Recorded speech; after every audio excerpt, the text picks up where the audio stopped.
نہیں مانا، اترنے کے بعد میدان میں دعوت دی نہیں مانا، پھر آمنا سامنا ہو گیا اور پھر ہم نے ڈسائڈ کر لیا اب تو یہ واجب قتل ہے، اس کو قتل کرنا واجب ہے، پھر بھی ہم لے کر آئے مطلب اور کوشش کرے کسی طرح مقصد ہو جائے تو مل جائے، کیونکہ جس جو آدمی دین کے خلاف اتنی شدت میں اس کے اندر صلاحیت اتنی ہوگی، اگر یہ دین قبول کر لے تو دین پھیلانے میں اپنی ساری طاقت لگائے گا۔ چنانچہ حضور صلی اللہ علیہ وسلم نے سارا کام چھوڑ دیا، کسی کے حوالے نہیں کیا، خود حضور صلی اللہ علیہ وسلم حکم نے پیغام کو لے کے بیٹھ گئے مسجد کے اندر، دعوت دینی شروع کر دی، کلمے کی دعوت دے دی، آخر سمجھا رہے، سارے صحابہ ہمتن متوجہ ہو کر کے سن رہے ہیں، کافی دیر ہو گئی، بہت دیر ہو گئی، بہت دیر ہو گئی، اور وہ انکار پہ انکار کرتے جا رہے اور اللہ کی نبی دعوت پہ دعوت دیتے جا رہے۔ آپ نے نہیں سوچا اس میں مطلب ہے میری دعوت کو انکار کر دیا، گردن اڑا دو، نہیں ابھی اور دعوت دے، اور دعوت دے، کافی دیر ہو گئی۔ حضرت عمر سے راضی کہتے ہیں حضرت عمر درخواست کر گیا اب تو حد ہو گئی، حد، آپ اجازت دیں اس کی گردن اڑا دو تاکہ جہنم پہنچے اپنے ٹھکانے پہ۔ اتنا سخت جان انسان ہوگا، اتنا ضدی قسم کا انسان ہوگا جو کلمے کی دعوت قبول کرنے کے لیے تیار نہیں، اور حضور صلی اللہ علیہ وسلم دعوت دے، آپ کی دعوت سے بڑھ کر مؤثر دعوت کس کی ہو سکتی ہے، کس کی دعوت میں تاثیر ہو سکتی ہے؟ اللہ کے نبی صلی اللہ علیہ وسلم نے حضرت عمر کی بات مانی کہ نہیں، حضرت عمر پہ ناراض ہوئے، ان کی بات کی طرف کان بھی نہیں، آپ نے توجہ نہیں دی اور آپ اپنی دعوت دیتے رہے۔ حضرت عمر کہتے ہیں اب میں نے دیکھا اتنی لمبی چوڑی دعوت دینے کے بعد، اتنی لمبی محنت کرنے کے بعد اب میں نے محسوس کیا کہ اب شاید یہ دین قبول کرنے کے لیے تیار ہو رہے ہیں، دین قبول کرنے کے لیے اندر سے تیار ہو رہے ہیں۔ بعد میں دیکھا کلمہ پڑھ دین میں داخل ہو گئے، اور پھر اس کے بعد انہوں نے ساری صلاحیت جو دین بچانے میں انہوں نے لگائی، اب دین کے پھیلانے میں لگائی، حضور کے ساتھ سارے غزوات میں شریک رہے اور حضور کے ساتھ سارے سفروں میں رہے، یہاں سے دین پھیلاتے میدان میں شہید ہوئے۔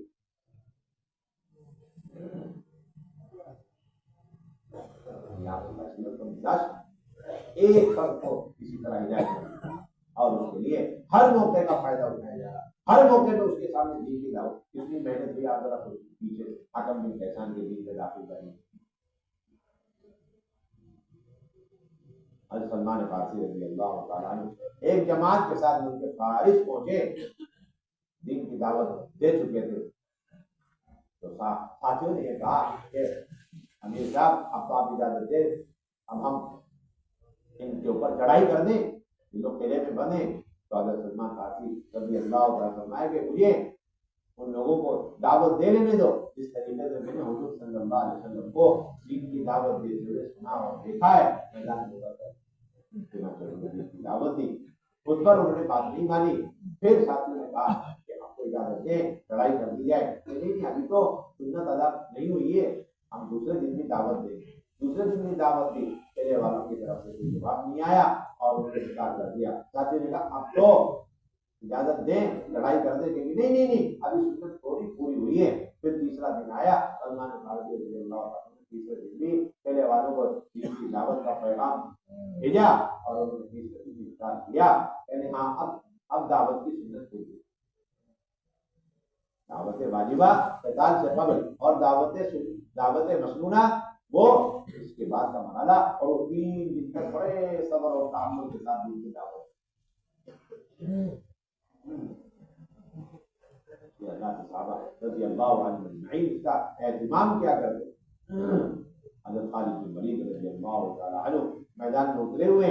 اور اس طرف کفار اور اس طرف صحابہ رضی اللہ عنہ اجمعین، دونوں کی قطار اور دونوں کی صفیں تیار ہیں، میں کفار کی طرف سے جرجا نکل کر کے آتے اور کہتے ہیں کہ مجھے خالد بن ولید سے ملنا ہے، ہم نے سنا ہے کہ ان کو اللہ کی طرف سے کوئی جو ہے تلوار بھی نہیں ہوئی۔ تو حضرت خالد کی آگے بڑھے، اتنے قریب ہو گئے دونوں کہ دونوں کے گھوڑوں کی گردنیں آپس میں مل گئیں۔ تو حضرت جرجا کہنے لگے بھائی خالد ہمیں ایک بات بتائیے، ہم نے سنا ہے کہ آپ کو اللہ تعالیٰ نے کوئی تلوار دی ہے اور آپ جو ہے اس کے ساتھ ہمیشہ کامیاب رہتے، کامیاب رہتے، کبھی شکست نہیں کھاتے۔ تو اس نے تو حضرت خالد کی ذات کے بارے میں پوچھا، تو حضرت خالد نے کہا کہ میں کون، میری ذات کیا ہے؟ بہترین موقع ہے اس دشمن خدا کو دین کی دعوت دی ہے۔ کہنے کی باتیں تھوڑی ادھر ادھر کی، پہلے دین کی دعوت سنو کہ ہم لوگ گمراہ تھے اور جاہل تھے، زمانے جاہلیت کی زندگی گزار رہے تھے، لیکن اللہ نے رحم کھایا، ترس کھایا، اور اللہ نے اپنے برگزیدہ بندے یعنی محمد صلی اللہ علیہ وسلم کو ہم میں سے نبی بنا کر بھیج دیا۔ ان کے حسب نسب کو ہم جانتے تھے، اعلیٰ اخلاق پر وہ قائم تھے، اور انہوں نے ہمیں دعوت دینی شروع کر دی۔ ہم میں سے بہت تھوڑے لوگوں نے آپ کی بات مانی، اکثر لوگوں نے آپ کی بات نہیں مانی، مذاق اڑاتے تھے، وہ ہمارے قریب آتے ہیں بھاگتے، وہ محبت کرتے ہیں، نفرتیں کرتے، لیکن آپ مایوس نہیں ہوئے، اپنی دعوت دیتے رہے، یہاں تک کہ نہ چاہتے ہوئے بھی اللہ نے ہمارے دلوں کو آپ کے ذریعے سے ہدایت سے نوازا۔ یہ جملے ہیں میدان میں اتر کے اگر خالد پوری کاروبار دکھائیں کہ دین کی دعوت کی تاثیر ہے کہ تھوڑے لوگ مانیں گے اور اکثر لوگ نہیں مانیں گے، اور جتنی قسم کے لوگ نہیں مانیں گے، لیکن آپ اپنی دین کی دعوت پہ قائم رہیں گے، دعوت دیتے رہیں گے، سب اکثر دن لوگ ہیں اللہ رب العزت اپنی قدرت سے ان کے دلوں کو پھیر دیں گے۔ حضرت خالد کہہ رہے ہیں، بعض صحابہ کہتے ہیں کہ اگر محمد صلی اللہ علیہ وسلم ہمارے پاس کتنی مرتبہ اگر نہ آتے تو ہم لوگوں کی بات نہ مانتے۔ بعض یوں کہہ رہے اور بعض یوں کہہ رہے کہ حضور ہمارے پاس نہیں آتے تھے، لیکن وہ دعوت دیتے رہے، محنت کرتے رہے، چھوڑا نہیں آپ نے۔ ہم لوگوں کی وجہ سے، ہمارے ٹکرانے، ہمارے انکار کرنے، ہمارے جھٹلانے کی وجہ سے آپ پیچھے نہیں ہٹے۔ نتیجہ یہ ہوا کہ نہ چاہتے ہوئے ہمارے دلوں کو اللہ نے حضور کی طرف پھیر دیا۔ اتنی تکلیف، اتنی مشقتوں سے اللہ قلوب کو پھیرتے ہی ہے، یہ دعوت کی خاصیت۔ اور آج کا مسلمان سمجھتا ہے کہ نہیں اب تو آلات آگے، یہ موبائل آگے، ان کے ذریعے سے بیٹھے بٹھائے دین کی دعوت کو پہنچا دیا جائے اور کہہ دیا جائے وما علینا الا البلاغ، کہ ہمارے دل میں تو پہنچا دیا۔ آپ کو معلوم ہے کہ کس نبی نے کہا یہ جملہ اور کس موقع پر کہا؟ وما علینا الا البلاغ المبین۔ ان نبیوں نے کہا جن کو ایک علاقے میں اللہ رب العزت نے بھیجا اور وہ کئی سال تک دین کی دعوت دیتے رہے اور دین کا پیغام پہنچاتے رہے۔ جب آخری مرحلہ ہو گیا دین کی دعوت دیتے اور وہ ٹھکراتے رہے، اس وقت اتنے سارے ملاقات، اتنے سارے گشت اور اتنے زمانے تک دین کی دعوت دینے کے بعد اب ان نبی نے کہا تھا وما علینا الا البلاغ المبین۔ اور ہم ایک مرتبہ ایک قدم اللہ کے ایک بندے سے دین کی دعوت پہنچانے کے لیے اٹھانے کو تیار نہیں، اور بیٹھے بٹھائے سہولت عافیت کے ساتھ اور دین کی کچھ باتیں پہنچا کر اب ہم کہتے ہیں ہم علینا البلاغ المبین۔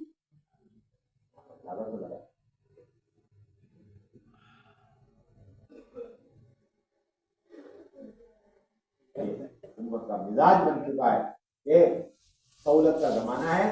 اور نئے نئے طریقے آ چکے ہیں، اور یہ اللہ تعالیٰ کی نعمتیں ہیں، اس سے فائدہ اٹھانا چاہیے۔ بے شمار لوگوں تک دین کی دعوت فوراً پہنچ جائے گی، کانوں تک پہنچے گی، دلوں تک بات نہیں کر سکتی۔ اور یہ فرمایا کرتے تھے کہ کانوں تک بات کو پہنچا دینے کا نام تبلیغ نہیں ہے، دلوں تک بات کے اتارنے کا نام تبلیغ ہے، اور دلوں تک بات کو اتارنے کے لیے آپ کو پورے جسم کے ساتھ حرکت کرنی پڑے گی، پورے جسم کے ساتھ، تاکہ سب دل، حتی دل لوگوں کے دل بھی نرما جائیں، نرم پڑ جائیں، اور ان کے اندر بھی دین کی ہدایت کی بات قبول کرنے کی اعداد پیدا ہو جائے۔ اس لیے کہ داعی کے مجاہد کے بقدر اللہ رب العزت ہدایت کے مدعو کے ہدایت کے فیصلے ہوتے ہیں، داعی کے مجاہد کے بقدر مدعو کے ہدایت کے فیصلے ہوتے ہیں۔ جتنی ناگواریاں، جتنی تکلیفیں یہ برداشت کرے گا اتنا اللہ تبارک و تعالیٰ ہدایت کے فیصلے۔ خود اپنی ذات کے اعتبار سے اپنے دین پر ایک آدمی کو قائم ہونا ہے اور اس کے ساتھ ساتھ دوسروں کی ہدایت کا اسے ذریعہ بننا ہے، تو دونوں کے لیے مجاہدے کر اپنے دین پر قائم رہنا اور اپنے دین کو کامل مکمل بنانا ہے، اس کے لیے بھی مجاہدے برداشت کرنا، اور پھر پورے عالم میں دین پہنچے اس کے لیے آپ مجاہدے برداشت کریں۔ اس کے لیے جتنے راستے ہیں ان مجاہدوں میں جتنے راستے رکاوٹ کے اور جتنے اسباب ان مجاہدوں میں رکاوٹ بن رہے ہیں، ان سارے راستوں کو، ان سارے اسباب کو چھوڑنا پڑے گا جو دعوت کے مجاہدوں اور دعوت کی راستے میں آنے والی تکلیفوں میں رکاوٹ بنتے ہیں۔ ہم لوگ وہ راستے اختیار کرتے ہیں اور وہ اسباب اختیار کرتے ہیں جس کے ذریعے سے دعوت کے مجاہدے ختم ہو جائیں، دعوت کے راستے میں آنے والی اذیتیں تکلیفیں ختم ہو جائیں، اور ہم سہولت اور عافیت کے ساتھ ان کی دعوت ہو جائیں۔ اور حضرات صحابہ رضی اللہ عنہم اجمعین ان تمام رکاوٹوں کو دور کرتے تھے، ان چیزوں کو ہٹا دیا کرتے تھے، چھوڑ دیا کرتے تھے جو ان کے اور دین کی دعوت کے مجاہدوں کے درمیان آڑے آتے تھے، رکاوٹ بنتے تھے۔ مزاج کا حضرات صحابہ رضی اللہ عنہم اجمعین، حضرت خالد بن ولید رضی اللہ تعالیٰ عنہ نے انہیں دین کی دعوت دی، دیتے رہے، اور پھر انہوں نے کہا حضرت جابر نے ساری باتیں سن کر میدان میں پانچ سفید اور کہ اچھا اگر میں ابھی کلمہ پڑھ کر کے دین میں داخل ہو جاؤں تو میرا مقام مرتبہ کیا؟ تو حضرت خالد نے فرمایا تم ہمارے جیسے ہو، ہمارے برابر ہو نہیں، بلکہ تم ہم سے بھی افضل مانے گا۔ تو جاجا حیران ہو گئے، خالد یہ کیسی بات کہہ دی؟ وقت سبق تموننا، کہ تم تو ہم سے پہلے دین میں داخل ہوئے، تم نے اپنی دونوں آنکھوں سے حضور صلی اللہ علیہ وسلم کو دیکھا ہے، اتنی بڑی بڑی شہادتیں اور اتنی بزرگیاں اور اتنا شرف حاصل ہے، پھر ہم تم سے افضل کیسے ہو سکتے؟ آج ہم کلمہ پڑھ کے تم سے افضل کیسے ہوتے؟ تو حضرت خالد کہنے لگے ہم نے ان آنکھوں سے وہ سب کچھ دیکھا ہے کہ جو بھی آدمی ان کو اپنی آنکھوں سے دیکھ لے گا وہ مسلمان ہوئے بغیر کلمہ پڑھے بغیر رہ نہیں سکتا۔ ہم نے اپنی آنکھوں سے حضور کو دیکھ لیا ہے، ہم نے اپنی آنکھوں سے غیبی مددیں دیکھی ہیں، ہم نے اپنی آنکھوں سے نصرتوں کو دیکھا ہے اور بڑی بڑی نشانیاں دیکھی ہیں۔ یہ سب ایسی باتیں ہیں کہ جو بھی سخت دل انسان دیکھے گا وہ کلمہ پڑھے بغیر رہ نہیں سکتا، لیکن تم نے حضور کو اپنی آنکھوں سے نہیں دیکھا اور ان معجزات کو نہیں دیکھا جس سے ہم نے دیکھا ہے، لیکن ہمارے صرف کہہ لینے پر اور ہماری دعوت دینے پر تم کلمہ پڑھ رہے ہو، تو تمہارا ایمان اعلیٰ درجے کا ہوا، ہمارا تو چھوٹا ناقص درجے کا ایمان۔ حیثیت سے صرف غیب کی بنیاد پر تم نے کلمہ پڑھ لیا ہے،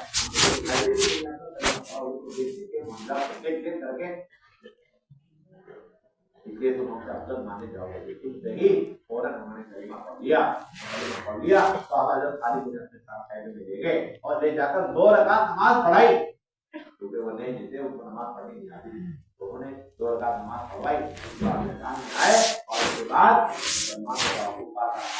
ہوا اور حضرت درجہ وہی شہید ہوئے شام کے ہوتے۔ کہتے ہیں کہ یہ 2 رکعت انہوں نے کلمہ پڑھ لینے کے بعد اسلام میں داخل ہونے کے بعد صرف اور صرف یہ 2 رکعت نماز پڑھی، اس کے علاوہ کوئی نماز نہیں پڑھی اور 3 وقت کے بعد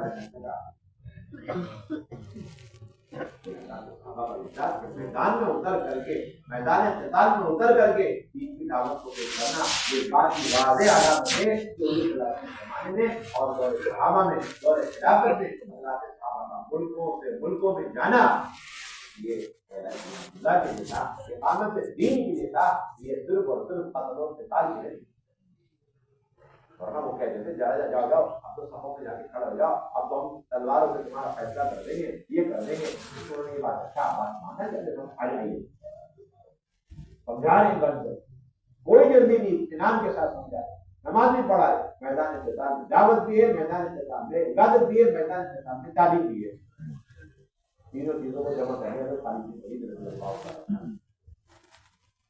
اور آج یہ تینوں چیزیں ہم ان حالات کے اوپر ڈالنا چاہتے ہیں، تعلیم کو بھی ان حالات پہ ڈالنا چاہتے ہیں، دعوت اللہ کو بھی ان حالات کے اوپر ڈالنا چاہتے ہیں، تو گناہوں سے بھرے ہوئے، منکرات سے بھرے ہوئے، فواحش سے بھرے ہوئے، عریانی سے بھرے ہوئے، جو باطل کے پھیلانے کے لیے ایجاد کیے گئے، ہم چاہتے ہیں اس کے ذریعے ہم پھیل جاتے ہیں۔ یہ معاہدہ فرمایا کرتے تھے رواجی طریقوں کو نفرت کے ساتھ چھوڑو، کیا فرمایا کرتے تھے؟ رواجی طریقوں کو نفرت کے ساتھ چھوڑو، رواجی طریقوں میں رواج کی ضرورتیں ہیں، سنت طریقوں میں سنت کا نور، رواجی طریقوں میں رواج کی ضرورتیں ہیں، سنت طریقوں میں سنت کا نور۔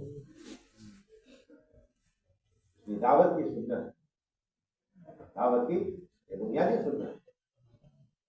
آپ صلی اللہ علیہ وسلم کس قدر ایک شخص کے دل کے اندر کلمے کو اتارنے اور پھر اتارنے کے بعد اسے اس کلمے پہ جمانے کی محنت کیا کرتے تھے۔ سارے صحابہ کی طاقتیں آپ نے ایک شخص کے کلمے سکھلانے اور کلمے سکھلانے کے بعد اس شخص کے دل کے بھیتر، دل کی گہرائی میں اس کلمے کے نور کو اتارنے کے لیے آپ نے سارے صحابہ کی طاقت قوت کو جھونک دی۔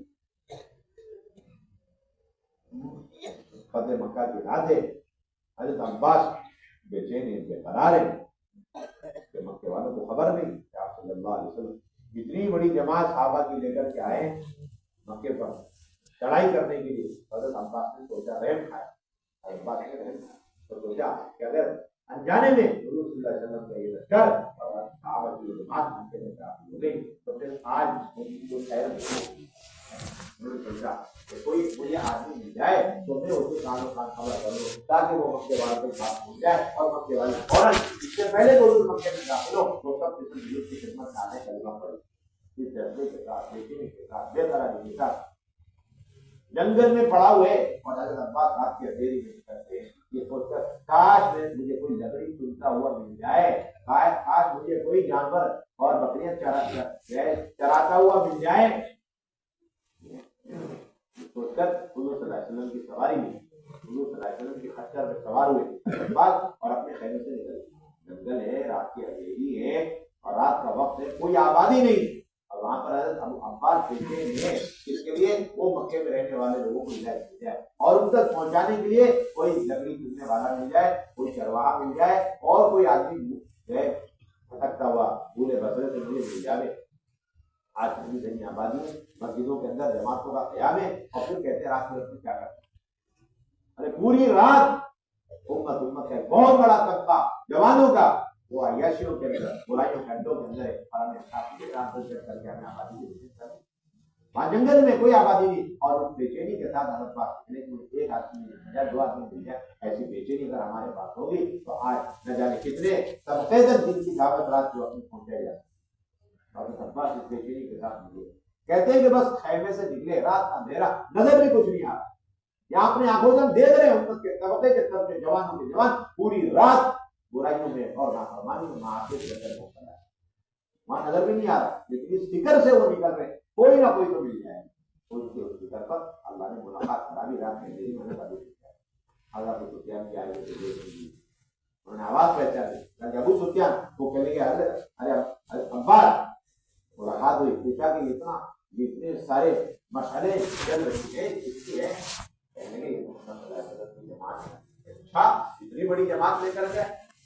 اس بھی آئے تو مکے والوں کی خبر لیں گے اس سے بچنے کا کیا راستہ ہے؟ بچنے کا ایک راستہ ہے بس کہ تم میرے ساتھ فوراً چلو حضور کی خدمت میں اور جا کے وہاں کلمہ پڑھ لو، رات کے وقت آبادی کا مرور ہے جنگل میں، چنانچہ انہیں اپنے سواری کو پیچھے دکھایا حضرت عباس نے اور پھر بڑی تیزی سے چلے، مسلمان پھیلے ہوئے تھے، ایک ایک خیمے سے گزرے تو ہر ایک کہتا تھا یہ تو حضرت عباس ہیں، حضور کے چچا ہیں اور اپنے بھتیجے کے جو ہے سواری پر سوار ہو کے یہ رات کو گشت کر رہے ہیں، سیر کر رہے ہیں، لیکن حضرت عمر کے پاس سے گزرے تو حضرت عمر نے کھڑے ہو کر کے حضرت عباس کو بھی دیکھا اور پیچھے بیٹھے ہوئے ابو سفیان کو دیکھ لیا۔ آج کا دن بڑا مبارک دن ہے، تمام تعریف اللہ کے لیے جس نے ہمیں اپنے دشمن پر قابو دے دیا اور ایسے دشمن کے اس کے اور ہمارے درمیان عہد بھی نہیں، آج تو اس کا کام تمام کر دینا، یہ کہہ کر کے حضور کی خدمت میں جانے لگے اجازت لینے کے لیے۔ حضرت عباس نے دیکھا اگر مجھ سے پہلے یہ حضور کی خدمت میں چلے گئے تو حضور ہو سکتا ہے قتل کرنے کا ان کو اجازت دے دیں، تو انہوں نے بھی اپنی سواری کو ایڑ لگائی، دونوں اپنی اپنی کوششوں میں لگ گئے۔ حضرت عباس کوشش میں کسی طرح ابو سفیان کی جان بچے اور میں اسے کی دعوت دوں، حضرت عمر کوشش میں کسی طریقے سے اس کو پہلے میں قتل کروں تاکہ یہ شرف اور بزرگی کرامت مجھے حاصل ہو، دونوں کے دل میں صحیح ہے کیونکہ یہ واجب القتل ہے۔ ابو سفیان کون ہے یہ واجب القتل ہے، دعوت واجبہ تو گزر گئی ایک مرتبہ ان کے سامنے، بدر میں بھی دعوت، احد میں دعوت، خندق میں دعوت، ہر موقع پہ دعوت ہی دعوت، اور پھر آج ہاتھ میں آیا تبھی حضرت عباس نے یہ جذبہ ہے کہ اتنی مرتبہ دعوت دے دی ہے اب کوئی موقع نہیں دعوت دینے کا، اب تو سیدھے انہیں جہنم میں بھیج دینے کا موقع ہے، اس کے باوجود وہ چاہتے نہیں ایک مرتبہ اور کوشش کرا کسی طرح وہ ہو جائے۔ کیا مقاصد تھے اس زمانے میں حضرات صحابہ کے نفر اور خروج کے، ذرا غور کریں اس واقعے سے، کیا قتل و قتال کے لیے نکلا کرتے تھے وہ حضرت؟ چنانچہ دونوں کے دونوں ایک وقت حضور کی خدمت میں پہنچے، آپ صلی اللہ علیہ وسلم خیمے میں پہنچے، آپ نے دیکھا ابو سفیان حضرت عباس کے ساتھ، انہوں نے کہا یا رسول اللہ تمام تعریف اس اللہ کے لیے جس نے آج ہمیں اپنے دشمن پر قابو دے دیا اور اس کے اور ہمارے درمیان کوئی عہد بھی نہیں، کوئی معاہدہ نہیں، بس آپ اجازت دیں اشارہ کر دیں ابھی اس کو جہنم پہنچا دیں۔ حضرت عباس کہنے یا رسول اللہ ایک موقع دے دیجیے، میں رات بھر اس پر محنت کروں گا اور اس کے زبان پر کلمہ چڑھوا دوں گا اور کلمہ ادا کروا دوں گا۔ دونوں کا جذبہ صحیح، یہ کلمے کی دعوت دینا اور اس کی ہدایت کی فکر میں، حضرت عمر اس کو جو ہے قتل کرنے کی فکر میں، یہ بھی جائے وہ بھی جائے، یہ جذبہ اچھا وہ جذبہ اچھا، لیکن حضرت عمر کا جذبے سے زیادہ بہتر جذبہ حضرت عباس کا تھا، اس لیے حضور نے حضرت عباس سے کہا بات ٹھیک ہے ایک رات کا وقت ہوتا ہے، ایک رات کے اندر جو کچھ تمہیں کرنا ہے کر لو اور کسی طرح انہیں کلمہ سکھا۔ اب حضرت عباس کو لے گئے اپنے خیمے میں وہ کہتے ہیں نا رات میں کیا کرنا، رات میں کیا کرنا مسجدوں کے اندر، اللہ کے راستے میں نکل کے کیا کرنا، راتوں میں کیا کرنا. یہ حضرت عباس کو کہتے ہیں رات سے لے کر فجر کی اذان تک حضرت عباس کو دین کی دعوت دیتے رہے، کلمہ سکھلانے کی کوشش کرتے رہے. جب فجر کا وقت ہوا اور لوگ وضو کے لیے کھڑے ہوئے تو گھبرا گیا حضرت عباس. کیا ہوئے؟ گھبرا گئے.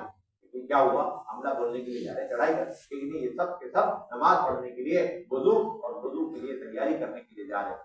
یہ سارا منظر دیکھ کر بڑے ہی حیران ہوئے. پھر حضور کی خدمت تک پہنچے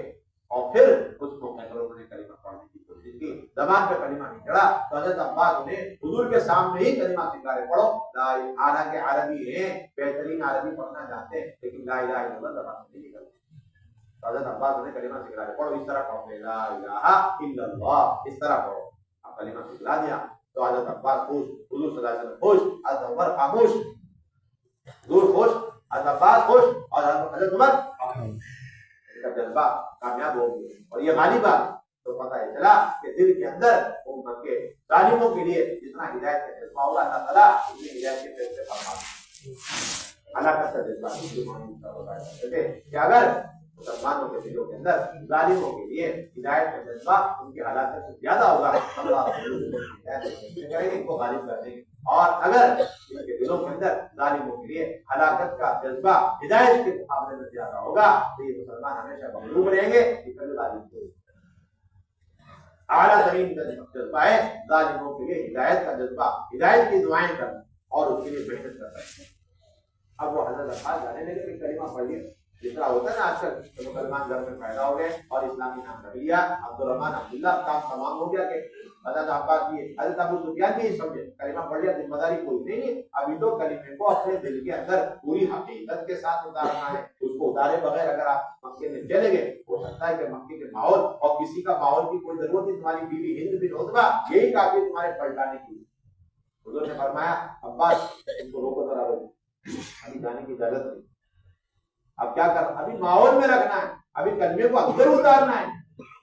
وہ کہتے ہیں نا گھنی آبادی نہیں ہے، ایک آدمی دو آدمی کیا کرنا ہے، اس ایک آدمی پہ یہ جماعت میں جانے والا 10 آدمی صبح شام 24 گھنٹے محنت کرے. جس طرح ایک مریض جو ہارٹ کا پیشنٹ ہوتا ہے، دل کا مریض ہوتا ہے اور اس کا 1 گھنٹہ 2 گھنٹہ 1 دن 2 دن آپریشن ہوتا ہے، 10 ڈاکٹر لگے ہوئے ہیں، 50 نرس لگے ہوئے ہیں. کیوں؟ دل کا آپریشن ہو رہا ہے، سرجری ہو رہی ہے. ہم کہتے ہیں اس سے زیادہ بیماری دل کی روحانی ہے اور اعمال بھی ہے. اس کے اوپر پوری جماعت مل کر 24 گھنٹے محنت کرے.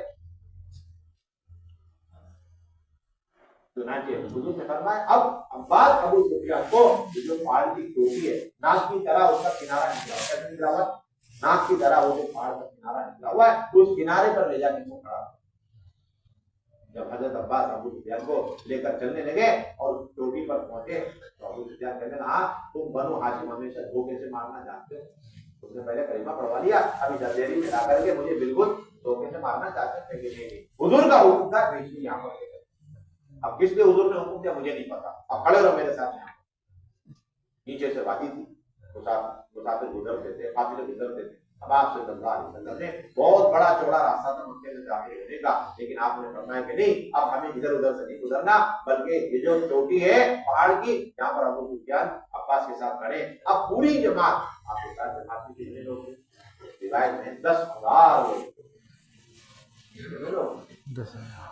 آپ نے ان 10,000 لوگوں کو بڑے سے میدان سے گزارنے کے بجائے جہاں سے 1 گھنٹے میں گزر سکتے ہیں، اب آپ نے چھوٹی سے گھاٹی سے نکالا تاکہ گزرتے ہوئے پوری جماعت کو ابو سفیان دے. اور اس جماعت کو ایک کام دیا، چھوٹی چھوٹی جماعت بنائے، 1000 کی ایک جماعت بنائے، 800 کی ایک جماعت بنائے اور ایک گھنٹہ دیا اور ان کو امیر بنایا اور 500 کی ایک جماعت ہے، 200 کی ایک جماعت ہے، 150 کی جماعت ہے. کسی میں حضرت خالد بن ولید امیر ہے، کسی میں حضرت زبیر بن عوام امیر ہے اور کسی میں حضرت ابو عبیدہ ہے، کسی میں حضرت عمر ہے. اس طرح ساری جماعت الگ الگ ہے. پھر بڑا خاص بہت خاص ہدایت ہے، وہ یہ ہدایت تھی کہ تمہیں اسی گھاٹی سے گزرنا ہے. اور جب اس گھاٹی سے گزرتے ہوئے حضرت ابو سفیان کے سامنے پہنچ جاؤ، ان کے سینے میں پہنچ جاؤ تو ان کی طرف رخ کر کے اللہ اکبر 3 مرتبہ کہنا. چنانچہ ساری جماعت ٹولیوں نے وہاں سے گزرنے لگی اور سب نے حضرت ابو سفیان کی طرف رخ کر کے اللہ اکبر 3 مرتبہ کہا. اس طرح 10,000 لوگوں نے 30,000 مرتبہ اللہ اکبر پڑھ کر کے ایک ابو سفیان کے دل میں کلمے کا یقین ہوگا. ایک آدمی کے دل کے اندر کس کو اتارنے ایک ابو سفیان کے دل کے اندر جو زبان پہ چڑھا ہوا کلمہ رات کے وقت میں اب وہ دل کے اندر اتر جائے، اس کی عظمت، اس کا نور، اس کا یقین، جو 10,000 اعلیٰ ترین صحابہ کی جماعت ہوگا کہ 30,000 کے سامنے کرنے کی دعوت، کتنی محنت کی جائے،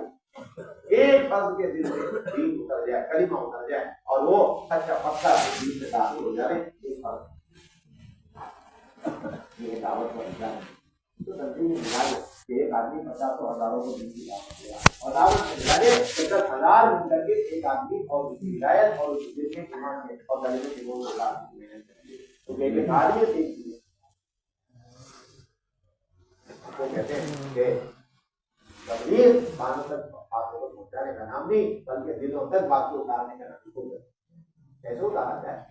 آپ بھی اتاریں، اللہ اتاریں گے، لیکن محنت کرنے کا طریقہ ہمیں سکھا دیا۔ آپ بھی اتاریں گے، خود اتاریں، اللہ اتاریں، لیکن محنت کرنے کا طریقہ ہمیں بتا دیں کہ آپ اس طرح محنت کرو اللہ کے بندوں کو۔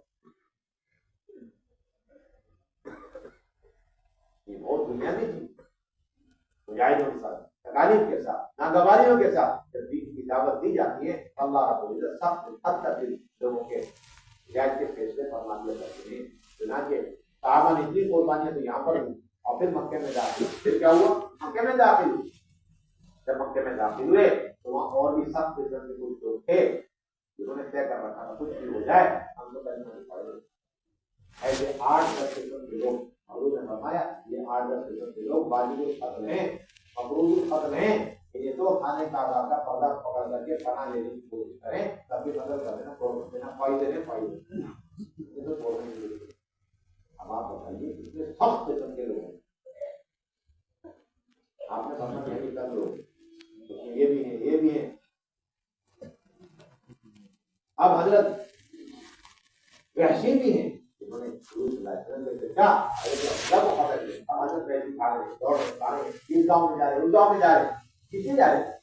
وہ یہ چاہ رہے تھے مجھے اس جزیرۃ العرب میں کوئی ایک بالی زمین مل جائے تاکہ میں کفر کے ساتھ رہ سکوں، یعنی چاروں طرف افرادی دعوت کا ایسا ماحول آئے ہوتا تھا کہ انہیں کفر کے ساتھ ایک لمحے کے لیے رہنے کی ایک بالی زمین کی نہیں، جہاں جا رہے وہاں اپنے دائی سے کہہ رہے کہ ہم کو یہ میں جا رہے ہیں، سلامتی چاہتے ہو، دنیا اور آخرت کی خیر چاہتے ہو تو تم بھی چلے چلو اور کلمہ پڑھ کے دین میں داخل۔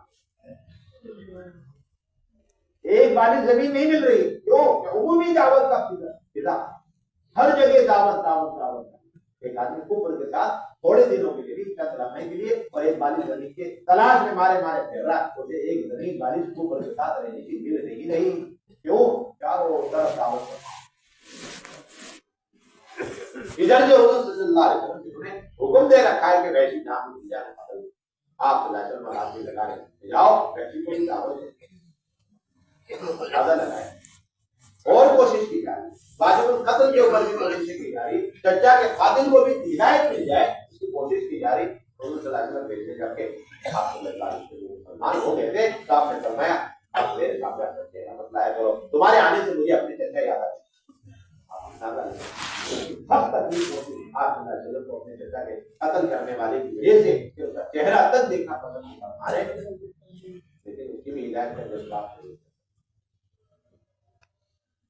آپ نے آدمی بھیجا اور جا کر کے کہا کہ اسے دعوت دو، جب دعوت دی تو ویسے بھی کہنے لگے کہ محمد صلی اللہ علیہ وسلم مجھے کیسے دین کی دعوت دے رہے ہیں جبکہ میں نے یہ کہتے ہوئے سنا ہے اور مجھے یہ بات پہنچی ہے کہ جو آدمی شرک کرتا ہے، قتل کرتا ہے، زنا کرتا ہے، شرک کرتا ہے، قتل کرتا ہے، زنا کرتا ہے تو وہ بڑا گنہگار سمجھا جائے گا اور آخرت میں جہنم میں ذلت و خواری کے ساتھ ہمیشہ دردناک عذاب میں پڑا رہے گا۔ یہ خاتمہ جو باہر کوئی عذاب ہونے کی قیامت یا خلوص بھی وہاں ذلتوں کے ساتھ ہمیشہ ہمیشہ رہے گا اور اس پر عذاب دگنا کر دیا جائے گا۔ یہ ہم نے سنا ہوا ہے، پھر کیسے مجھے دعوت دے اندازہ نہیں، یہ پوری دلیل کے ساتھ وہ منع کر رہا ہے، میں دعوت کو نہیں کرتا۔ یہ 3 گناہ میں نے کیے ہوئے، زنا بھی کیا ہوا ہے، قتل بھی اور شرک بھی کیا ہوا۔ اب ان تینوں بڑے بڑے گناہوں سے میرے لیے کوئی ہلاکی ہے، نجات کا کوئی ذریعہ ہے تو پھر میں تیار ہوں گناہ سے مقاصد واپس ہے۔ حضور کو پتا ہے کہ ویسے بھی ہر کوئی بات پوچھ رہے ہیں کیا کرنا ہے، تو اس سے پہلے کہ آپ کو جواب دیں اللہ کو رحم آ کے اللہ نے آئے جواب دی جواب دے إلا من تاب وآمن وعمل عملا صالحا فأولئك يبدل الله سيئات حسنات وكان الله غفورا رحيما. جو لوگ توبہ کر لیتے ہیں اور پھر ایمان لاتے ہیں اور نیک اعمال کرتے ہیں اور 3 گناہ تھے اس کے بدلے میں 3 کام کر لو. ایک توبہ کر لینا، نمبر 2 ایمان لانا، نمبر 3 نیک اعمال کر لینا. اگر یہ 3 کام کر لیے اللہ اس کے تمام گناہوں کو نیکیوں سے بدل دے. یہ آیت اتری، اللہ نے اتاری، اللہ کے نبی نے وہ آیت آصف کے حوالے کی اور پھر بھی جا کر کے اسے دین کی دعوت دی. یہاں سے وہ گئے، اب جا کر کے یہ آیت پڑھ کر تفسیر عربی ہے، آیت اور آیت کا معنی کیا ہے، مفہوم کیا ہے، تفسیر کیا ہے، اور اس سے ہماری مراد پوری ہو رہی نہیں ہو رہی سب سمجھتے تھے. انہوں نے کہا سب کچھ ٹھیک ہے،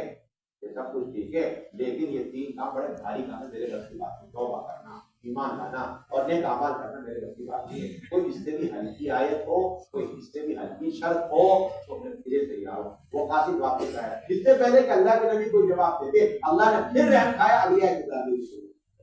وہ تو صحیح، اللہ اور اللہ کے رسول اللہ بھی چاہتے ہیں میرا بچہ کسی طرح نجات پائے، اللہ کے نبی چاہتے ہیں کسی طرح میرا یہ امتی کیا میرا بچہ کا قاتل کیے نہ تو ہدایت محنت ہو رہی ہے. چنانچہ یہ آیت اتری، ان اللہ لا یغفر ان یشرک به ویغفر ما دون ذلک لمن یشاء. اللہ رب العزت شرک کے علاوہ تمام گناہوں کو جس کے لیے چاہ لیتے ہیں معاف کر دیتے ہیں، شرک نہیں معاف کرتے. چنانچہ یہ آیت لے کر خاصے کو گئی. اب وہ آیت پڑھ کر کے پھر کہنے لگے کہ ٹھیک ہے یہ آیت کسی درجے میں تسلی کی ہے لیکن کھٹک ہے. اللہ نے شرک کے علاوہ تمام گناہوں کی بخشش اور مغفرت کو اپنی مشیت پر موقوف کر دیا. اب مجھے کیا پتا کہ اللہ نے میری مغفرت چاہی کہ نہیں چاہی، مجھے کیا پتا.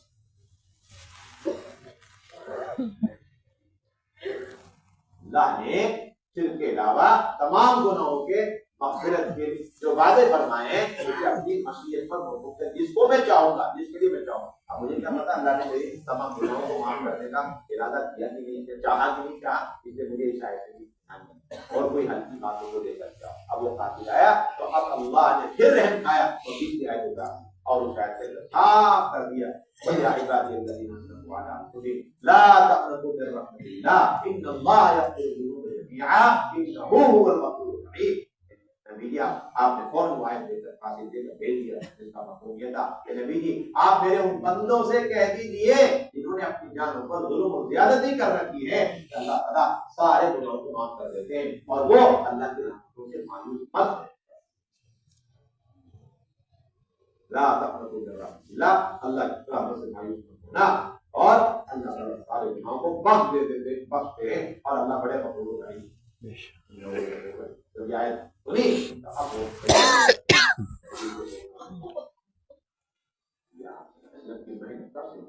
یہ دعوت کی سنت ہے اور یہ دعوت کا مزاج ایسا سخت ہے یعنی دشمن چچا کا قاتل اور والد القتل آیتوں پہ آیت اللہ رب العزت کو اپنے قاتل بندوں سے بھی کچھ کم تعلق نہیں ہے.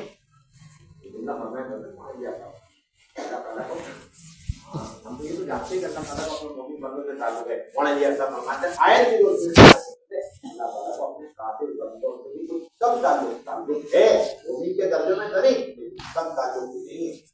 یہی تعلق کی وجہ فرمایا کرتے 2 چیزیں. اس تعلق کی نشانی 2 ہے. نمبر 1 ایسے قاتل بندوں کی ہدایت کے لیے اللہ تبارک و تعالیٰ اپنے فضل و کرم سے نبیوں کو بھیجا ہے. یہ تعلق کی علامت ہے کہ قاتل بندے بھی کسی طرح کو. اور دوسرا اس تعلق کا اگلا مظہر سب سے بڑا یہ تھا کہ ایک نبی سے جب دین کی دعوت اپنی قوم کو دے دیتے غلطی ہوئی اشتہادی طور پر لفظ ہوئی اور وہ وقت سے پہلے اپنی قوم کو یہ سمجھ کر چھوڑ کے چلے گئے، میدان دعوت کو چھوڑ کے چلے گئے اپنی قوم ماننے والی کی زندگی ہے، اب تو اللہ کا عذاب آنے والا ہے اس لیے مجھے یہاں سے ہٹ جانا چاہیے. اور یہاں قوم کو پتہ لگ گیا اللہ کا عذاب آنے والا ہے اور وہ تائب ہو گئے، انہوں نے توبہ کر دیا. اس وقت اللہ اپنے نبی پر ناراض ہوئے جیسے اشتہادی غلطی ہوئی اور وہ میدان چھوڑ کے چلے گئے. اس کے نتیجے میں انہیں مچھلی کے پیٹ میں چلہ کشی کروا اور وہ جو مچھلی کے پیٹ میں جا رہے تھے تو اپنی قوم کو برا بلا کہہ رہے تھے، اپنے نفس کو برا بلا کہہ رہے تھے. فرماتے تھے اس ٹکڑے اس آیت کے ٹکڑے پر غور کرو، اس آیت کے ٹکڑے پر غور کرو. اس سے معلوم یہ ہوا کہ اللہ کو اپنے کامل بندوں سے کتنا تعلق ہے کہ اس کی وجہ سے اپنے برگزیدہ بندہ برگزیدہ نبی بندے یعنی حضرت موسیٰ علیہ السلام کو مٹی کے پیٹ میں رکھا جا رہا ہے اور وہ حساب پر حساب ہے. اشتہادی غلطی ہوئی آگے جانتے ہیں آپ اپنے طور سے اگلی وحی آنے سے پہلے آپ میدان چھوڑ کے چلے، اگلی وحی آنے سے پہلے اب آپ یہ اندازہ لگائیں جب اللہ کے کافر کو دیکھو ایک نبی اپنی اجتہادی غلطی کی وجہ سے دعوت دیے بغیر وقت سے پہلے عذاب آنے سے پہلے چھوڑ کے چلے جانے کی وجہ سے وہ مچھلی کے پیٹ میں جا رہے 40 دن تک وہ اللہ کی ناراضگی کا شکار رہے ہیں، تو پھر اللہ کے مومن بندوں کو اگر ہم اللہ کی نافرمانیوں میں دیکھیں اور پھر انہیں ہم چھوڑ دیں اور انہیں دعوت نہ دیں، امر بالمعروف نہ کریں، نہی عن المنکر نہ کریں، تو اللہ کے ناراضگی کا ہم کتنا شکار ہو رہا ہے۔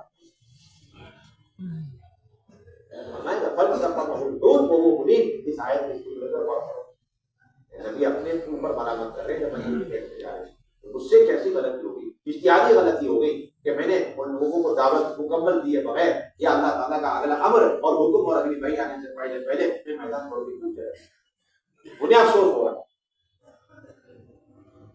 اللہ کا اپنے بندوں سے عجیب و غریب معاملہ اگر آپ دیکھیں ویسے بھی اتنا سخت کیا ہے، سخت اللہ کے نبی بھی محنت کر رہے اور ادھر سے آیتوں پہ آیتیں اتاری جا رہی تاکہ کوئی عذر نہ رہے، اسی طرح اس کے دین اور ہدایت میں داخل ہونے کے سارے راستے کھولتے ہیں۔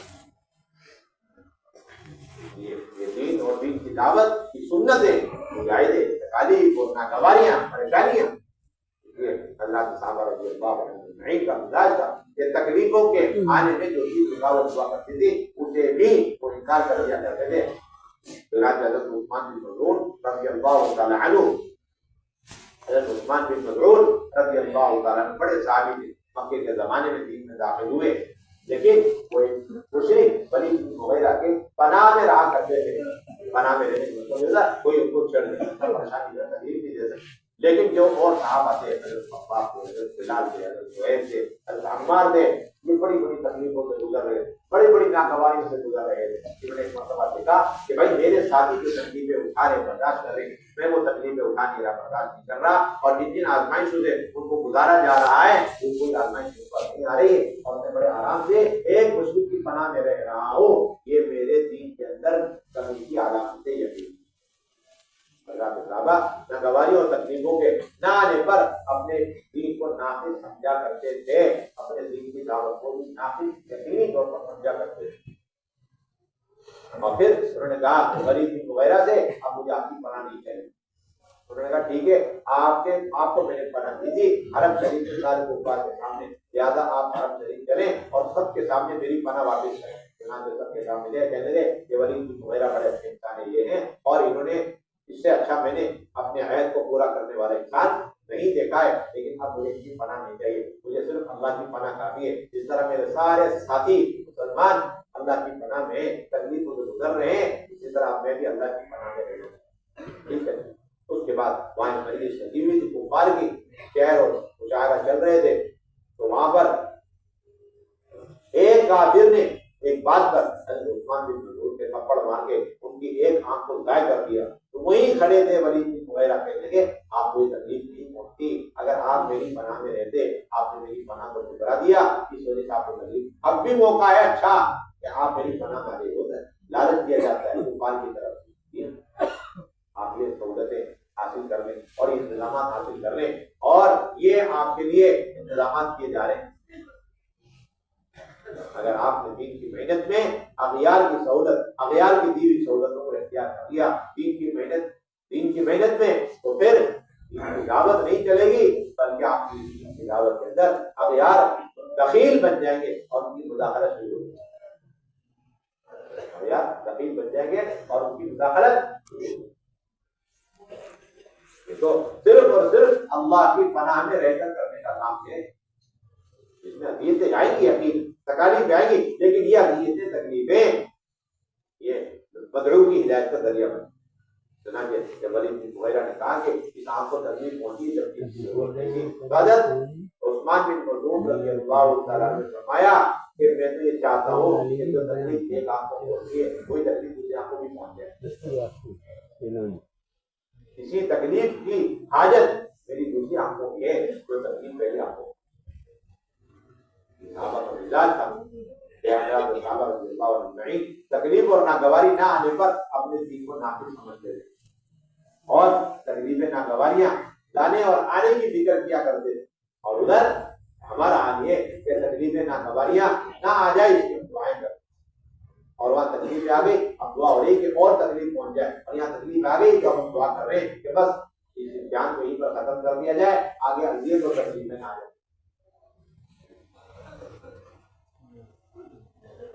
یہ بہت بنیادی چیز فرمایا کرتے تھے کہ اس کا کا مزاج یہ کہ اپنی حیثیت کو اور اپنی قیمت کو اور اپنی شخصیت کو اس کام کے لیے بچانا۔ فرمایا کرتے تھے میں چاہتا ہوں کہ دین کے لیے، دین کی دعوت دینے کے لیے، دین کی دعوت کو پہنچانے کے لیے جان کو، مال کو بے قیمت بنانے کا عمومی رواج پڑ جائے۔ ہر آدمی اپنی جان مال کو بے قیمت سمجھے اس دین کے مقابلے میں۔ حضرت بلال رضی اللہ تعالیٰ کے بارے میں آتا ہے کہ حضرت بلال رضی اللہ تعالیٰ نے اس دین کے لیے اپنی جان کو بے قیمت بنا دیا۔ کیا کر دیا تھا؟ اپنی جان کو بالکل بے قیمت بنا۔ عام صحابہ کا حال یہ تھا کہ وہ دین کے خاطر اپنی جان مال کی کوئی قیمت نہیں سمجھتے تھے، بالکل بے قیمت اور بے حیثیت تھا۔ ان کی حیثیت کیوں بنی تھی اور صحابہ کا اتنا اونچا مقام مرتبہ کیوں ہے؟ اس لیے کہ انہوں نے سب سے اونچے مقام مرتبے والے دین کے لیے اپنے آپ کو دلایا، اس لیے اللہ تعالیٰ نے صحابہ کو دیا۔ یہ ایسا دنیا نہیں تھی۔ ایک صحابی کا تو یہ جذبہ ہے کہ میری ایک آنکھ کو تکلیف پہنچی ہے تو دوسری آنکھ کو بھی وہ تکلیف پہنچے، اور دوسرے صحابی کا جذبہ یہ جب انہیں کھولتے ہوئے پانی میں ڈالنے کے لیے لے جایا جا رہا ہے اور وہ رو رہے ہیں، اور وہ رو رہے ہیں اللہ کے راستے میں گئے ہوئے۔ حضرت عبداللہ بن مظفر سیمی رضی اللہ عنہ ان کے روم حضرت عمر کے زمانے میں، اور ان کو امیر بنا دیا گیا، روم والوں نے انہیں قید کر دیا۔ جب قید کر لیا مزاج ہوتا ہے، قید کرنے کے بعد سب سے پہلے لالچ دی انہوں نے، اور یہ کہا کہ اگر آپ محمد صلی اللہ علیہ وسلم کا رایا دین چھوڑ دیتے ہیں اور میری نصرانیت والے دین کو قبول کر لیتے ہیں تو میں اپنی حکومت اور سلطنت کا، آدھی سلطنت اور آدھی حکومت کا تمہیں بادشاہ بنا دوں۔ لالچ، اپنی آدھی حکومت اور آدھی سلطنت کا تمہیں بادشاہ بنا دوں گا اگر تم میرا دین قبول کر لو اور محمد صلی اللہ علیہ وسلم کا دین چھوڑ دو۔ حضرت عبداللہ بن حذافہ سیمی رضی اللہ عنہ نے جواب دیا کہ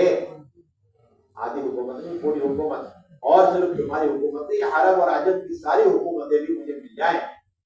اور مجھ سے کہا جائے کہ پلک جھپکنے کی دیری کے وقت اتنی دیر لگتی پلک جھپکنے میں، جتنی دیر کے لیے بھی محمد صلی اللہ علیہ وسلم کا دین چھوڑ دو، تمہیں عرب عجم جن اور انس ساری دنیا کی ساری دولتیں حکومتیں میں تمہیں دے دوں گا، تو میں پلک جھپکنے کے برابر بھی محمد صلی اللہ علیہ وسلم کا دین چھوڑنے کے لیے تیار ہوں۔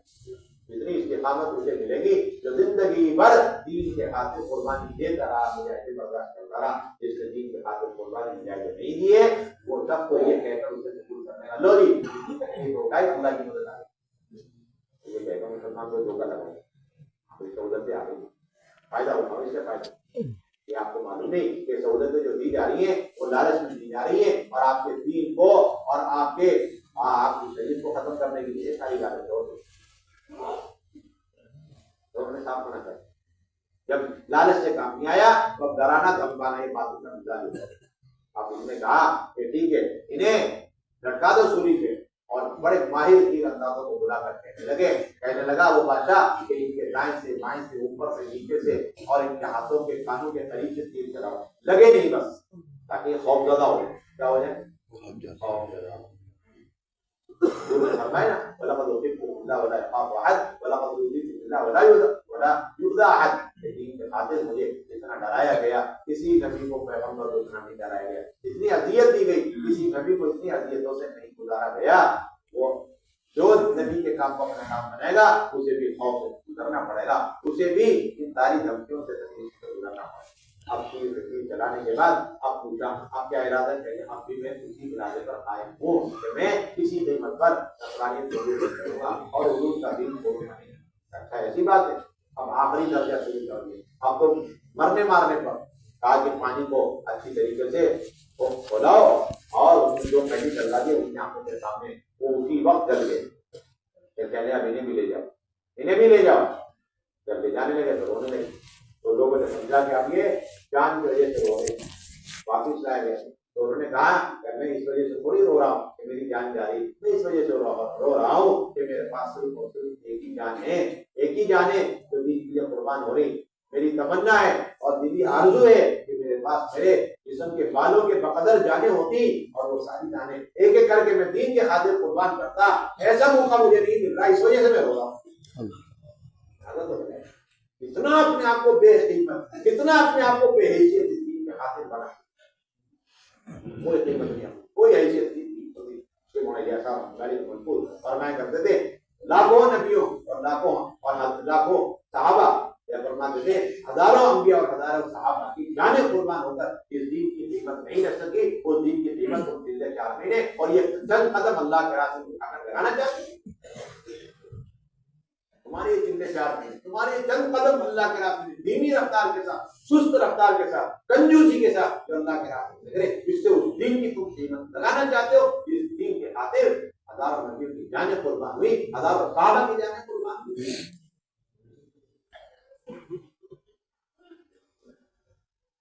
یہ سارا منظر اور ماجرا دیکھا تو بادشاہ لڑکھڑا گیا, بچڑ گیا. ان کی عظیمت اور ان کی استقامت یہ جان بھی دینے کے لیے تیار ہے. کیا کوئی قیمت تھوڑی ہے. تو بادشاہ نے کہا کہ میں تمہیں آزاد کر دیتا ہوں, رہا کر دیتا ہوں, ایک شرط ہے کہ تم میری پریشانی کا بوجھ. انہوں نے کہا کہ کافر آدمی کا پریشانی کا کیا بوجھ ہے, گن آ رہی. آج مسلمان کو اغیار کے پورے دور طریقے کیا کر کے بھی نہیں آ رہی. وہاں تو صرف ایک بادشاہ کی پریشانی کو بوجھ رہنے میں نہیں آتا. آج مسلمان کو پال کے طور طریقے میں کوئی چیز نہیں ہے اور وہاں صرف اس کی پریشانی کا بوجھ لینا بھی اچھا نہیں ہے. تو انہوں نے کہا دیکھو میں اکیلے نہیں, میرے ساتھ یہ 70-72 میرے ساتھی قیدی, ان سب کو رہا کرنا پڑے گا. لیکن ہاں میں سب کو رہا کر دوں گا. آپ بڑی ناگواری کے ساتھ حضرت صاحب رضی اللہ تعالیٰ عنہ نے روم کے اس بادشاہ کے پیشانی کا بوسہ لیا اور اس کے حوالے کے مطابق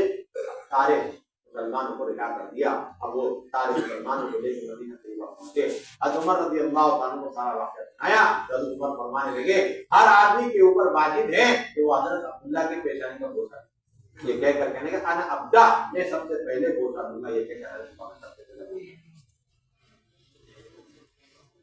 جو آدمی اپنے دین کے لیے جان اور مال قربان نہیں کرے گا, نہ تو اسے خود اپنے دین پر استقامت ملے گی اور نہ ہی دین کے پھیلنے کا مدد. اس لیے مولانا جی عزیز کا فرمایا کرتے تھے کہ دین اور دین کے مزاج میں, اسلام کے مزاج میں تکالیف ہے. تکالیف کیا ہے؟ اسلام کے مزاج میں کیا ہے؟ تکالیف, ناگواریاں. اس لیے حضرت عبدالرحمن بن عوف رضی اللہ عنہ فرماتے ہیں انا وجدنا خیر الخیر بالقرب, کہ ہم نے ساری کی ساری خیر کی خیر, تمام طرح کی خیر ہم نے ناگواری میں پائی. اس میں پائی ناگواری ہو گئی. اس لیے میرے بھائی بزرگوں, اب دین کی دعوت ایک تو اپنے مقام پر رہ کر کے اور ایک اللہ کے راستے بھی نہ پرواہ کرتے ہوئے. دو بنیادی ذمہ داری کہ آدمی اپنے مقام پر اپنے گھر کاروبار میں اور اپنے دنیاوی مشاغل میں اس کے ساتھ ساتھ اپنی مسجدوں کو 24 گھنٹے آباد کرے. جب 24 گھنٹے اسپتال آباد ہیں, 24 گھنٹے اسٹیشن آباد ہیں, ایئرپورٹ آباد ہیں اور اسی طریقے سے دنیا بھر کے دفتر 24 گھنٹے چل رہے ہیں, تو وہاں کون ہے؟ کوئی مشین نہیں لگی ہوئی ہے, وہاں پر بھی انسان ہے, اس کی صلاحیتیں لگ رہی ہیں. تو پھر یہ مسجد 24 گھنٹے آباد ہوتی ہے. جو جماعت اللہ کے راستے میں جاری ہمارے جو فرماتے ہیں اس جماعت کی تو ادنا درجے کی ذمہ داری ہے کہ وہ جس مسجد میں ضرور قیام کرے ان مسجدوں کو 24 گھنٹے آباد کرے. اس سے بہتر کیا موقع ہوگا؟ اس طرح اگر آباد مسجد میں خروج کے زمانے میں 2 دن 24 گھنٹے آباد کرتے رہیں گے تو اللہ اس کے ذریعے سے نماز جیسی مشق دے دیں گے. اس طرح نماز کی مشق ہو جاتی, تکبیر اولیٰ کے ساتھ نماز با جماعت آگے پیچھے کی سنتیں, اس طرح مسجدوں کو آباد کرتے کریں گے. واپس آنے کے بعد اپنی مسجدوں کو 24 گھنٹے آباد کرنا, یہ ذمہ داری اپنی مساجد کو 24 گھنٹے آباد کرنا, گشت کر کے ملاقات کر کے ہر ایک کو اپنی مسجد میں لے کر کیا ذمہ داری دین کی دعوت کو لے کر, اپنی جان کو لے کر, اپنے مال کو لے کر ملکوں میں جانا, پورے عالم میں جانا. دیکھیے پورے عالم کی ذمہ داری اس امت پر ہے, اس امت کے کندھے پر ڈالی گئی. اس لیے وہاں یہ فرمایا کرتے تھے, حضرت فرمایا کرتے تھے کہ میرے اس کام کا مقصد امت کو ان ضرور نفاق و انتقال پر لانا ہے کہ ہلکے ہو بوجھ لو, حرام اللہ کے راستے میں نکلو, اور اس نفر میں کوتاہی کرنا یہ مجھے کے عذاب ہے, اللہ کے عذاب کو واجب کر دیتے ہیں. یہ حضرت ابوبکر رضی اللہ عنہ نے بڑا عجیب سننا پڑا ہے اپنے وفات کے وقت. جب مصنع بن حارثہ رضی اللہ تعالیٰ عنہ ان کے نام سے تقاضا لے کر کے آئے تو حضرت ابو بکر رضی اللہ تعالیٰ عنہ نے حضرت عمر کو بلایا اور کہنے لگے شاید یہ میری زندگی کا آخری دن ہے، اگر میں ابھی مر جاؤں تو رات ہونے سے پہلے، رات مر جاؤں صبح ہونے سے پہلے نماز پڑھاؤ مدینے سے اور مصنع بن حارثہ کے ساتھ مجھے کام لینا، اور یاد رہے اس تقاضے کو یعنی نقد جماعت بنا کر ان کے سامنے بھیجنے والے اس تقاضے میں کوئی بڑی سے بڑی چیز رکاوٹ آئی نہیں بنے، کوئی رکاوٹ نہیں ہونی چاہیے۔ اور کہنے میں یاد ہوگا کہ رسول اللہ صلی اللہ علیہ وسلم میں انتقال ہوا اور چاروں طرف سے خوف خوفدہ اندر منافقین ہیں، یہود ہیں اور باہر سے ملک روم ہیں، 3 لاکھ کا لشکر لے کر آ رہا ہے اور خبریں مل رہی ہیں۔ ایسے موقع پر میرے ہی ساتھیوں نے کہا تھا اسامہ کی جماعت کا روانہ نہیں کرنا، حالات ٹھیک نہیں ہے۔ میں نے کہا نہیں، جس جماعت کو اللہ کے نبی خود تیار کیا اور اس جماعت کا امیر اللہ کے نبی خود تیار کیا اور اس کا جھنڈا اللہ کے نبی خود اپنے ہاتھ سے بنا کر کے دیا ہے اور وہی اتر رہی تھی، ایسی جماعت کو روانہ کرنے کے بارے میں مشورہ کرنے کی کوئی گنجائش نہیں ہے۔ میں نے کسی کی بات نہیں مانی اور اس جماعت کو میں نے روانہ کیا اور اس کو کہنے لگے کہ خدا کی قسم کھا کے میں کہہ سکتا ہوں کہ اگر اس وقت میں اسامہ کی جماعت کو روانہ کرتا، اس وقت اگر میں اسامہ کی جماعت کو روانہ کرتا تو پھر اللہ رب العزت اس پورے مدینے طیبہ کو جلا کے راکھ کر دے۔ اس مدینے کی بات صحیح جس میں حضور صلی اللہ علیہ وسلم کی قبر مبارک ہے، روضہ شریف ہے، مسجد النبوی ہے، اتنا بڑا گناہ ہے اللہ کے راستے کی قدر تعظیم کرنا کہ حضرت صدیق اکبر جیسے شخص کہہ رہے ہیں کہ اگر اس وقت حضور کی بنائی ہوئی جماعت کو اللہ کے راستے میں روانہ نہ کرتا تو دین کا اتنا بڑا نقصان ہوتا اور اتنے بڑے مجرم ہوتے کہ اللہ رب العزت ہم کو جلا کے راہ کر دیتے، مدینے طیبہ کو جلا کر راہ۔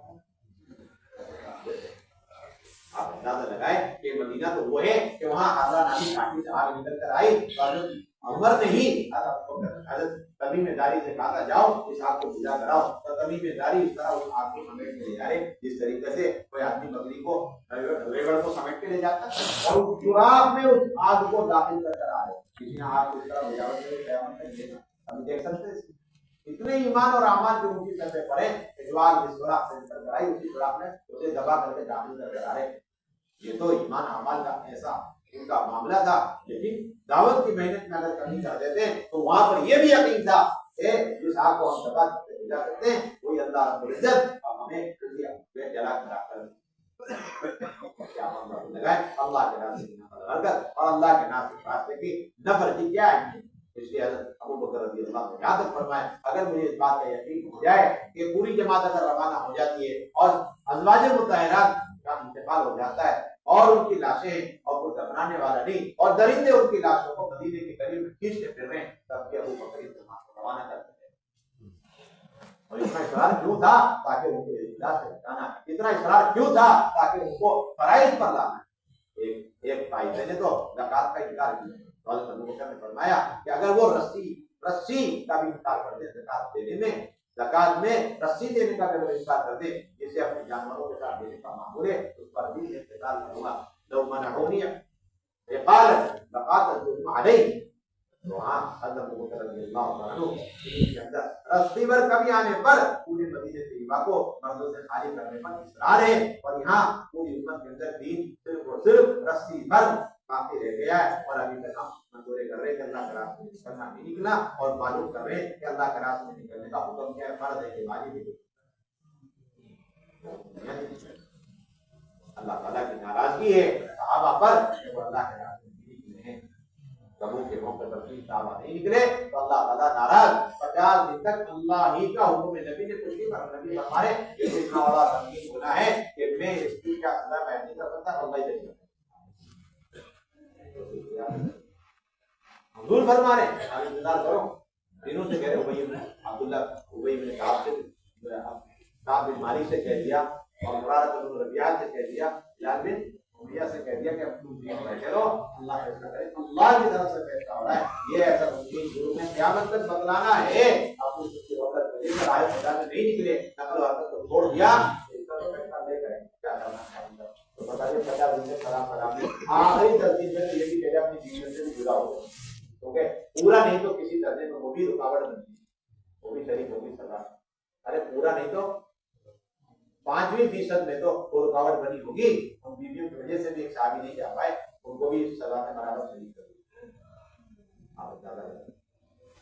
بڑا گناہ تھا اور کوئی بات کرنے کو تیار نہیں، کوئی سلام نہیں، کوئی دعا نہیں، پوری زمین تنگ ہو گئی. فضاقت علیہم الارض بما رحبت، صرف یہ بتلانے کے لیے کہ اللہ کا راستے میں یا چوری ہوئی، زنا کر دیا، قتل کر دیا، کہ اللہ کا راستہ. اس کام کی وجہ سے یہ سارے منکرات ختم ہو جاتے ہیں، اور اس کام کی وجہ سے سارے معلومات زندہ ہوتے ہیں، آرائش زندہ ہوتے ہیں، پورا دین وجود میں آتا ہے، ہیلتھ ہے وہ کام اللہ کے راستے میں. ام الفرائض ہے دین کی دعوت اور اللہ کے راستے میں فرائض اسے چھوڑ دیا. اس وجہ سے کر رہا ہے. کوئی آدمی اگر یہ کہہ دے تشریف کے دوران میں آج نکل جاؤں گا، آج نکل جاؤں گا، تو یقین کر لے کہ اس کے اللہ اس پر ناراض ہو چکے. اس طرح حضرت کعب بن مالک پر اللہ ناراض ہو. یہ سوچتے رہے آج نکل چلے جاؤں گا، آج نکل چلے جاؤں گا. سوال یہ ہے انتظامات ہے پہنچ جاؤں گا، یہ کرتے کرتے کرتے جماعت پہنچ گئی اور واپس کی جماعت آ گئی. یہ بھی جملہ فرمایا کرتے تھے اتنا بڑا ہنگامہ ان تین آدمیوں کے ساتھ اللہ کی طرف سے، اللہ کے رسول کی طرف سے اس لیے کیا گیا تاکہ قیامت پر بتا دیا جائے اللہ کے راستے میں نکلنے میں تعبیر کرنا کتنا بڑا سنگین گناہ ہے. قیامت تک یہ ان کا تو کتاب ہوا ہی نہیں اس جب تبو کے موقع پر کوئی کتاب نہیں کرتا. اس لیے میرے بھائیوں کو فرمایا کرتے تھے جب تک یہ امت سالانہ 4 مہینے اللہ کے راستے میں لگانے کو اپنی زندگی کا جز نہیں بنا لے گی اس وقت تک ایمان کی حلاوت جز نہیں کر سکتی. اور فرمایا کرتے تھے کہ جب سے حضور صلی اللہ علیہ وسلم کو ملی آپ پھرتے رہے اور جو بھی آپ کے ہاتھ میں بیعت ہوتا تھا ہاتھ دے کر وہ بھی دیوانہ بات پھرا کرتا تھا. اور مدینہ طیبہ میں کل سکون زندگی گزارنے کی اجازت بچوں کو دی اور عورتوں کو دی اور معذور بوڑھوں کو دی اور بیٹوں کو مدینے میں سکون سے زندگی گزارنے کی اجازت دی. اور فرماتے تھے کہ جب تک یہ فرما رہا حکومت نے خلافت راشدہ قائم رہی اور جب سے حکومت نے چھوڑ دیا خلافت راشدہ اس لیے ہر سال کے 6 مہینے اور اسی طرح